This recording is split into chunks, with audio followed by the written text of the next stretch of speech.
I mean, the first piece of advice, obviously, is to just read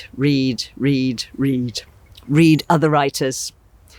Otherwise, anyway, why are you doing it? I literally have had some writing students who say, oh, I don't read.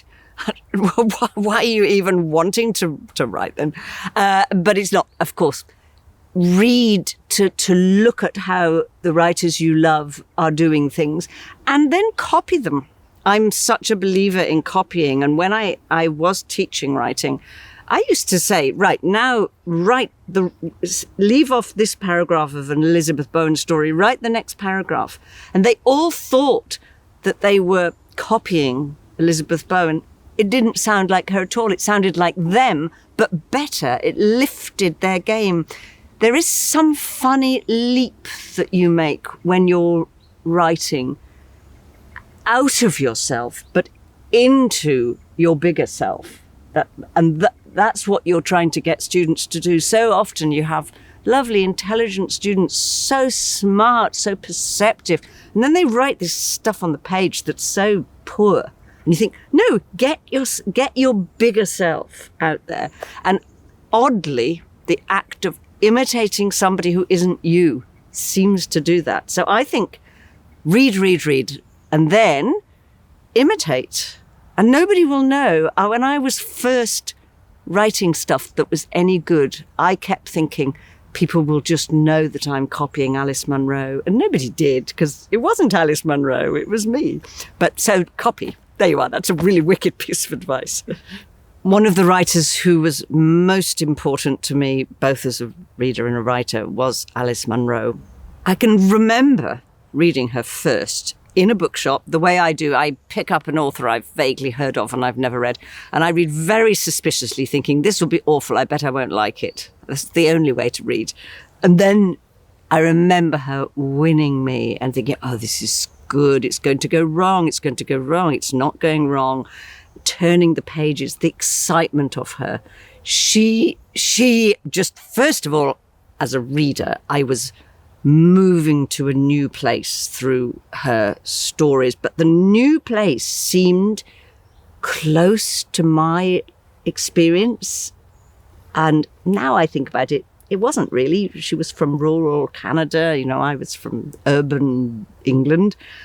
But something about the life she was reporting on and recording seemed so, not only so exciting to me as a human being first, seemed, that thing when you read someone and life seems richer after you've read it. She enriches your stuff by putting it in her words. But also, as a writer, I did feel that she was a bridge, a way of doing things. I got it from her. So you can just make stories out of, going to buy a can of tomatoes. I can remember there's a whole page of one of her stories where people discuss buying a can of tomatoes, but it's brilliant.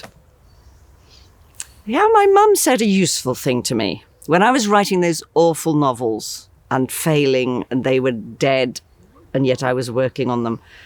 And one of my only people who read them was my mother, which is a kind of sign of failure in itself. But she said, you're too nice. Don't be too nice. And I actually think that was liberating too. Because I do think women in particular, or certainly me, you're brought up to chatter, to please, to perform, to be nice. And it was that impressionableness again. I was a bit in awe of my characters. I needed to learn to knock them about a bit, to stop being so nice to them. I mean, I was actually very ignorant when I was writing those first novels about publishing, about how you even did it. And I used to send them away, not to an agent. I didn't really know, such an innocent, about agents. So I used to send them mostly to a publisher, and it just went into a slush pile, of course, where someone was paid to read the first 5 pages and wrote me a letter saying, your main character's a bit boring. And that was it. I didn't try it on anybody else. So I think a bit of worldly wisdom and cynicism which is what I also got when I went on the creative writing course. And I think that stuff is now widely available and widely disseminated, partly on those courses, and that's a good thing. It's difficult to say which of my books has been the most important to me. I mean, I suppose the really obvious, straightforward answer is the first, because I crossed a threshold into another place where, first of all, I learned how to write truthfully from myself in writing that book. Possibly it had happened already in a couple of short stories, but they're there in that book. And then I got published. That's a miracle. The miraculous idea that somewhere out there are people who want to read your words and who will, in your words, recognize what you've said and what you're talking about. That relationship is still a miracle to me. The question of how to know when something is alive that you're working on is the anguishing question. And it never goes away, I have to say. And the trouble is that you have your good angel sitting on one shoulder saying, trust yourself, that sounds good, that sounds clever. And your bad angel on the other shoulder saying, it's awful, it's unalive, it's pretentious. And somewhere you have to negotiate between these. And if you just let sometimes you think, I'll trust the good angel. Somebody else will see this is good when it's finished. And that's a mistake. But if you just trust the bad angel, you'll never do anything because you'll be so inhibited by self-criticism. So you kind of just weave this back and forward course of self-critique. There is a feeling that comes on when you are suddenly writing those sentences that you know are right. But it's funny, you can't just wait for that. You have to keep on pushing. And there are some days when you're doubtful, but actually what you do on that day retrospectively turns out to have been good. So, there is no good answer to that.